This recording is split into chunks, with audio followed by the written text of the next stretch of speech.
I done had to take a 20-minute break, bro. Look at this shit. I don't even know what the fuck I'm doing, bro. I gotta replace a fuel pump. I only quoted 5 hours. I gotta take out the seat. I gotta rewire all these guts. I just put my 2 weeks notice in. I've been a Ford transmission tech for 12 years now. I've been a senior master tech since 2018. This industry has changed a lot in the last 10 years. If you're a dealership mechanic, you know exactly what I'm talking about. I will always have the utmost respect for my fellow mechanics in this industry, and I will definitely miss the fun we have here in the shop. I'm very thankful that my dealership is letting me work these last 2 weeks so I can get everything in order for what I'm getting ready to do. But with that being said, I'm ready for a change. I am going all in on my real estate business and my side hustles. Real estate has opened up so many doors for me, and I'm ready to take it to the next level. So, you know, a lot of people are asking me, are you scared? Are you nervous? And the truth is, I am absolutely terrified. A good friend told me, he's like, man, you know, if you're not terrified, then it's probably not the right decision. So to all of my friends, family, people who've supported me, people following me on here, I love you guys. I hope you'll still follow me, and we'll see where the journey takes me. Peace out. If you have taken your car to a repair shop recently, you have probably noticed that something feels different. The wait times are longer, the estimates are higher, and the familiar faces behind the counter seem to be disappearing. You might blame the supply chain, or the dealership, or the economy. But the reality is much more direct. The people who actually know how to fix things are walking away. They are tapping out of an industry that has pushed them to the absolute limit, and you are not imagining it. I'm John Marquez. If you enjoy this kind of content, leave a like and subscribe to the channel. More videos are coming. What's up, TikTok family? This is gonna be very familiar to any auto mechanics out there, because I'm sure all of us have done this time and time again. As I sit here in my truck, bed loaded full of tools, in totes, cab, shit all in it. You know, I sit here and think about all the years that I've spent learning this trade, working on cars, schooling myself, doing everything necessary to make myself more efficient, to make myself a better employee. All the improvements in the world that we're expected to do, sometimes required to do just to have the job. But the industry just gets worse. And you know, the guy that I work for is a good dude. Very good dude. Got a good head on his shoulders, has the right mindset, puts money in the right place when it comes to the business. Anything we needed, he got. That doesn't fix the industry. The industry is shit. It's been shit, and it's been getting worse by the year. I've been doing this since I was 18 professionally, and probably been working on cars since I was old enough to get cussed at for grabbing the wrong wrench. I called out yesterday because I tweaked my back, and I just didn't feel up to going into work and doing a lot of pulling and pushing. I came in this morning, he expected me to have a doctor's note. I'm sorry. It costs too goddamn much, even with insurance, to go to the doctor to get looked at for something as minor as a back spasm. Last time I went to the doctor was for a Band-Aid and some Neosporin, and it cost me $740. I'm not going to the doctor for a tweaked back. I mean, I'm an auto mechanic. I'm pretty sure it comes factory.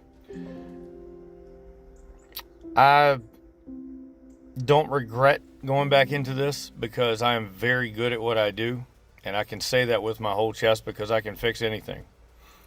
Houses, cars, whatever. But cars especially, I know cars very, very well. Will I ever be in the automotive industry ever again? No, absolutely not. This will be the last time these tools ever see the bed of a truck until I move from one house to another. That being said, something needs to happen to fix the industry. Mechanics are very underappreciated. We are very underpaid for the amount of financial burden that we have to carry. tool bills, education, boots, all this shit, man. It costs so much to work on cars. And all we hear is how much people have to spend to fix their car. When simple fact is, most people live outside of their fucking means. They got caviar taste with Vienna sausage pockets. They buy cars they can't fucking maintain because they didn't do enough research to see how much it costs to maintain them. And that's just the truth of the matter. They get in deep on a car payment, and then they can't afford to take care of it, and then it turns into a piece of shit that they're still making payments on. So they're pissed, but they should be pissed at themselves, not the mechanic that's trying to save you and your family from dying. So this just goes out to all the mechanics out there. Know your worth. And if you want to get out, man. Just get out. This industry is toxic as fuck. My drinking has gotten so much worse over the past couple months because of the undue stress that comes with this job. So I am exiting the automotive industry, formally retiring from turning wrenches for anybody but myself. If I decide to do a side job or fix a car, make a little extra money, cool. But I will no longer be in a shop turning wrenches for anybody. This is the end.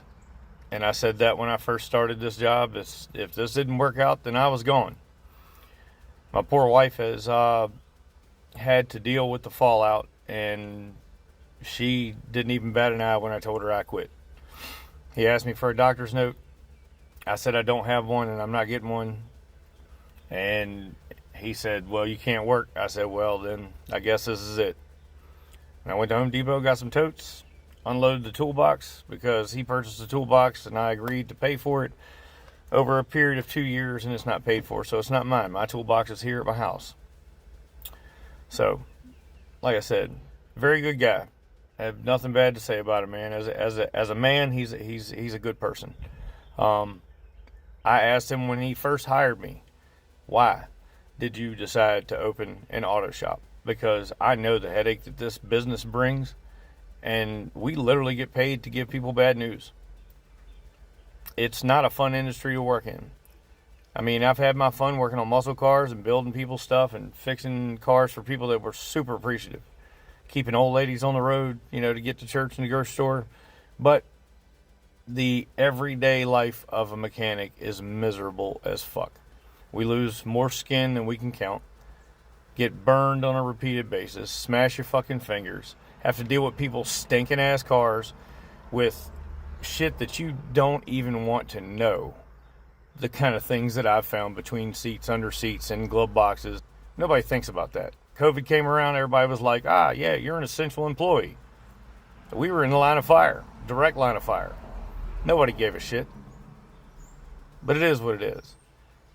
I'm going to start a business of my own, and I have really, really good faith that it's going to work out just fine.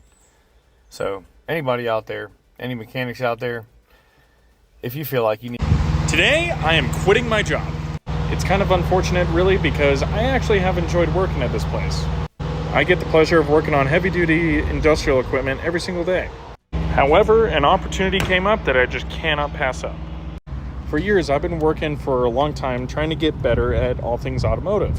That's why I loved my career working with CarMax, because they taught me a lot and I was able to gain a lot of experience there. Where that career path unfortunately ended, I then accepted a job at one of my friend's companies here, working on diesel reefer trailers and industrial equipment. As much as I've enjoyed the opportunity to be able to work for him, an even better opportunity presented itself to me. And I think I would be so dumb to turn it down. Before I tell you where it is, let's get the toolbox loaded up. Come on! Thank goodness I have air ride. That shouldn't go anywhere. Oh yeah, that's fine. Not forklift certified, but I am competent. A little longer than a few minutes later. And with that, we are officially a part of the Dave's Auto team. I should probably change for the job now. I'm super excited for the ultimate collab. Here's the reason why I left being a car mechanic and just quit the trades completely. Number one, the time. I used to work 60 hours a week. I used to commute 2 hours a day in total, there and back. And when I got home, it was around dinner time, and basically I had an hour or two with my family, then I did it all over again the next day. Number two, I feel like car mechanics are auto technicians because we actually diagnose the problem and not just change parts. We diagnose the problem and make sure it's done right. Well, if you're a good mechanic, that's what you do. We are just underpaid compared to every other single trade, even though that we are doing every single other trade in one thing. We're electricians, we're plumbers, we're HVAC people, and the list goes on. And now this is a real reason why I quit the car mechanic thing. I looked at how my life would be. I would work 60 hours a week for the next 40 years, retire at 65.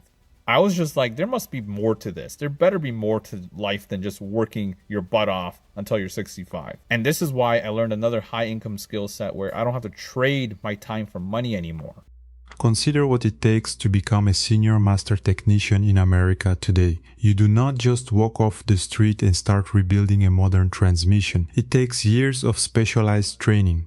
It takes constant recertification as vehicles become rolling computers. You are expected to be a mechanical engineer, an electrician, a plumber, and an HVAC specialist, all at the same time. You carry the knowledge of 4 different trades in your head, but you are not compensated like it. Recently, a 12-year veteran of the industry, a senior master technician for a major American automaker, quietly recorded a video. He announced he was putting in his 2 weeks' notice. He was not living for a competitor, he was living the trades entirely. He looked at the next 40 years of his life. He saw a future of 60-hour work weeks, 2-hour daily commutes, and a body completely broken down by the age of 65. And he decided it was no longer worth it. He is part of a massive, quiet exodus. Thousands of highly skilled workers are coming to the same conclusion. They realize that the physical toll and the time stolen from their families cannot be justified by the paycheck. They are moving into real estate. They are starting side hustles. They are finding ways to make a living that do not require destroying their own joints and spine for a corporate dealership. And when a master technician leaves, that knowledge goes with them. It is not easily replaced. In fact, it is not being replaced at all.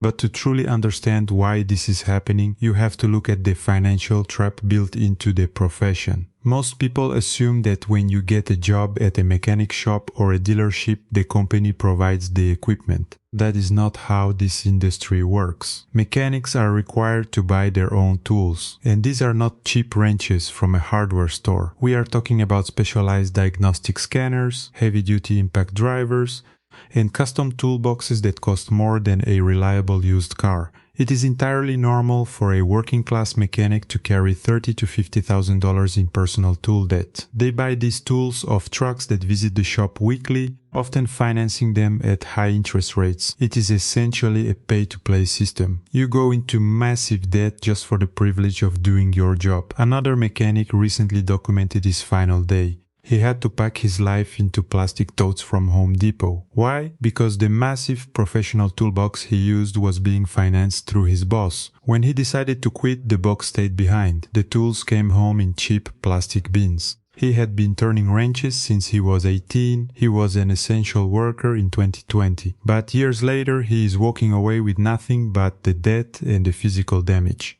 This is the baseline reality for the people keeping America on the road.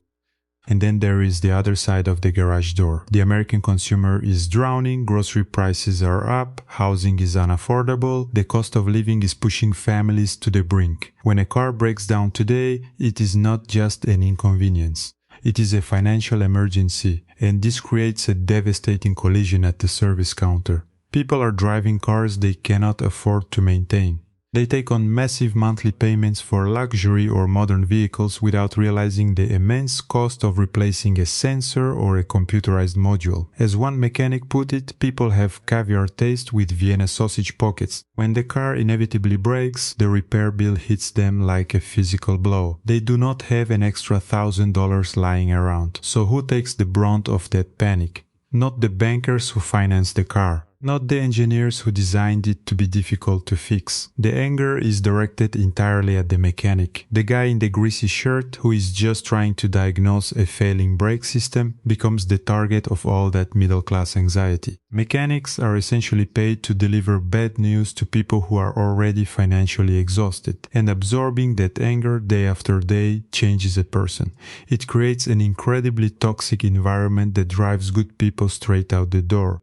The breaking point is rarely a single dramatic event. It is usually something small, a back spasm, a burned hand, a smashed finger. In any normal profession, an employee takes a sick day, but in the modern auto shop, basic humanity is often suspended. One mechanic woke up with a tweaked back after years of heavy lifting. He called out sick. His boss demanded a doctor's note before he could return to work. But here is the reality of American healthcare for the working class. Even with insurance, going to a clinic for a simple muscle spasm is financially ruinous. The last time this mechanic went to a doctor for a minor issue, it cost him $740. He looked at the demand for a doctor's note, he looked at his bank account, and he looked at his boss. He refused to go into debt just to prove he was in pain. So he quit on the spot. This is where the numbers stop being abstract. The stress of the job, the flat rate pay system that punishes them for complex diagnostic work, the constant chemical exposure, the physical pain, it pushes these workers toward unhealthy coping mechanisms. Many admit their drinking increases just to numb the stress of the day, they are tapped out, and the realization that they can just walk away is spreading. When one mechanic realizes they can survive without the shop, others follow. It is a quiet strike happening one toolbox at a time. When the people who know how to fix things decide to stop fixing them, the system breaks down. The knowledge vanishes, the wait times stretch from weeks into months, and the cost of keeping a family vehicle running will continue to skyrocket. In the end, someone absorbs that cost, and if you rely on a car to get to work in America, you already know who it is. Thanks for watching. Support links are in the description and on screen.